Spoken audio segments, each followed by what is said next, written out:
Welcome to today's deep dive. We've got a towering stack of research to go through today, all focused on a really comprehensive 2026 report on the Internet Computer Protocol, or ICP. Yeah, there's a ton of material to cover here. Right, so our mission for you is simple. We need to cut through the dense Web3 jargon and figure out what is actually going on.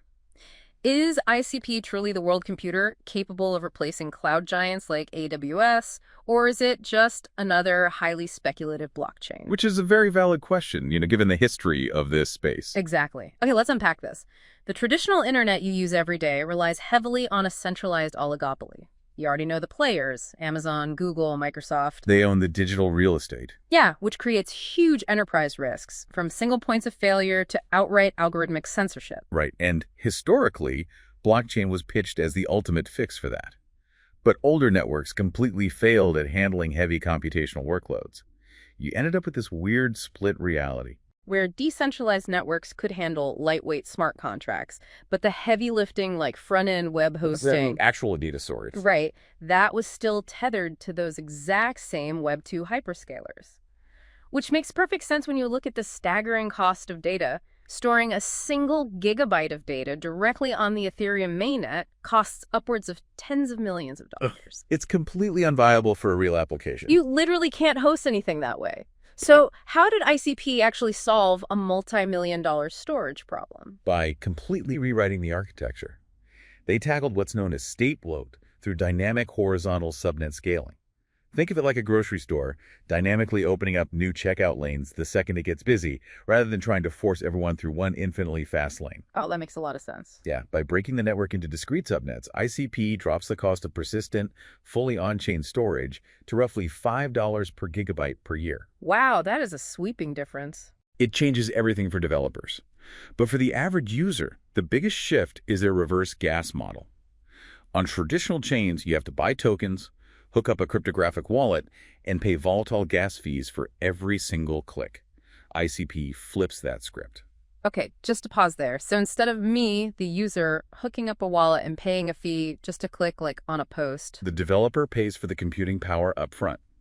Developers preload their smart contracts, which they call canisters, with computational cycles that are pegged to fiat currency. interacting with an app built on ICP just feels like seamlessly browsing a standard Web 2 site. You don't even know you're on a blockchain. Exactly. The friction is entirely gone. Here's where it gets really interesting. I saw Project Caffeine.ai highlighted in the 2026 roadmap. How exactly are they putting artificial intelligence directly on a blockchain? It operates as an AI as a developer platform. Non-programmers can build fully functional, decentralized applications simply by describing what they want in natural language. And because it's on-chain. Right, because these AI models run entirely within the blockchain's consensus layer, the AI outputs are cryptographically verifiable and immune to tampering. Okay, but what about interoperability? The report mentions chain fusion connecting ICP to Bitcoin, Ethereum, and Dogecoin. Wait, cross-chain bridges get hacked constantly. How are they doing this natively without creating another glaring security hole? That is the clever part. They aren't using fragile cross-chain bridges, which, as you noted, have led to billions in exploits. ICP uses advanced cryptography that allows its smart contracts to natively hold and transfer assets on those external blockchains. So no intermediary custodians at all. None. Yeah. It signs transactions directly on the Bitcoin or Ethereum ledgers. Despite all these technical leaks, the network hit some severe growing pains with hyperinflation.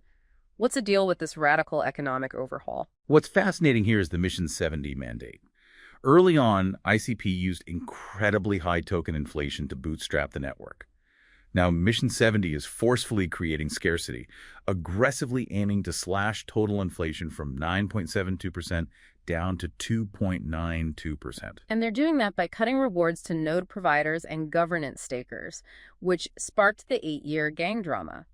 From the notes, the protocol's governance system retroactively altered a supposedly immutable staking contract to make this economy work. It was a highly polarizing move. They unilaterally slashed the maximum lockup period for long-term believers from 8 years down to just 2 years to clear reward liabilities off the books. Right, and it feeds into broader critiques of the network. We have to impartially look at the arguments from critics like Justin Bonds of Cyber Capital. He points out that ICP enforces strict, highly specialized hardware requirements for its nodes. So it's not like you can just mine it at home. Exactly. Because of this, the physical layer relies on just 101 independent data centers. He argues this severely limits democratic participation, blocking the decentralized home mining you see on Ethereum, and creates significant centralization vulnerabilities. We aren't taking sides on the politics of that, but it is crucial to understand both the technical achievements and these structural critiques. So what does this all mean? Ultimately, this battle playing out here is about much more than token prices. It's about the future infrastructure of the internet. Will the applications and data you rely on daily continue to live on centralized corporate servers, or will they migrate to a sovereign, fully decentralized cloud?